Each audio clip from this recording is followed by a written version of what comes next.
30 years ago, there were no food banks in Britain. Today, there are almost 3,000.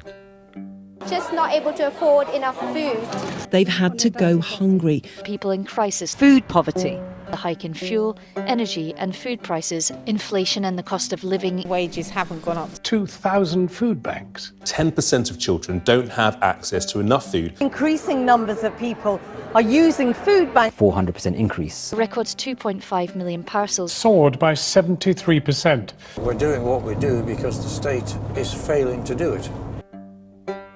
The use of food banks has exploded in the last 10 years.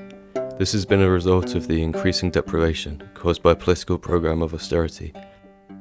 94% of people at food banks are destitute. Reliant on other people's goodwill. Embarrassing and degrading to depend on a food bank. Children who say they're going hungry. The line stretches for more than 5 blocks. 804 people joined this queue. The cost of living crisis is going to get worse. I can't do this no more. This is the most recent chapter in a complex history of hunger relief. Like the food bank, the soup kitchens of the late 18th century appeared in a time of crisis and offered a radically new solution to the age-old issue of hunger. Here, we'll consider responses to food insecurity historically and see if soup kitchens might offer any contributions to our understanding of the current crisis. Thankfully, it's more rare for our society to utterly dehumanise poor people, as Count Rumford had when he invented the modern soup kitchen. And charity is less likely to be seen as a miracle cure, as it was by Patrick Colquhoun and the supporters of English soup kitchens in the early 19th century. But, in some ways, modern responses to food insecurity can be seen to mirror those that we've discussed.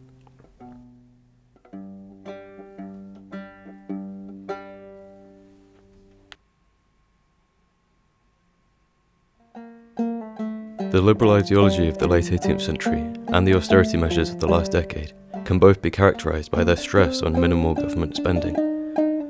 Soup kitchens place the financial burden of poor relief on benevolent members of the community, and food banks have done exactly the same. In this way, both soup kitchens and food banks fitted perfectly with the predominant political ideologies of their time. Both institutions also seem to have served to hide the cracks of the political systems which they emerged alongside. Early soup kitchens appeared at a time when food shortages were causing regular riots and widespread revolutionary fervour. They were promoted by the ruling classes as the most cost-effective way to prevent unrest. Food banks, on the other hand, appeared as a result of genuine humanitarian concern, and were not set up in order to suppress popular dissent. But it's still interesting to see the support they receive from the very same people who are responsible for implementing austerity measures. The faith that is sometimes placed in food banks is worryingly similar to the passionate support which was expressed for soup kitchens. They were seen as a magical solution to a multitude of problems, promising to solve issues of inflation, hunger, idleness and unrest, all with nothing more than some cheap ingredients and water. Today, those who run food banks have less belief in the ability of charity to provide such a quick fix, and are more likely to acknowledge that they are symptoms of wider social issues rather than cures.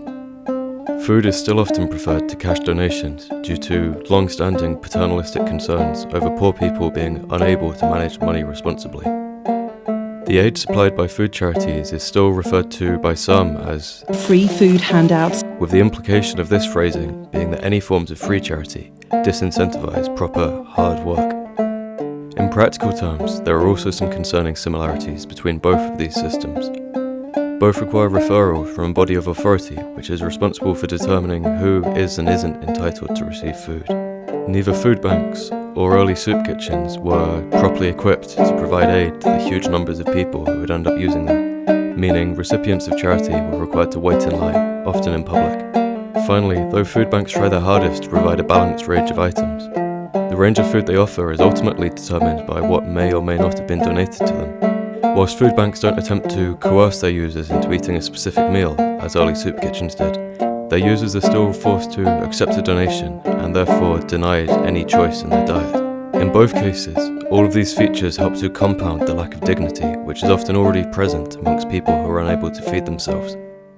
Perhaps most troublingly, early soup kitchens were not designed to improve the pitiful conditions of working people, but to maintain them. Patrick Colquhoun, the most passionate supporter of soup kitchens in the 1790s, believed that poverty was a most necessary and indispensable ingredient in society.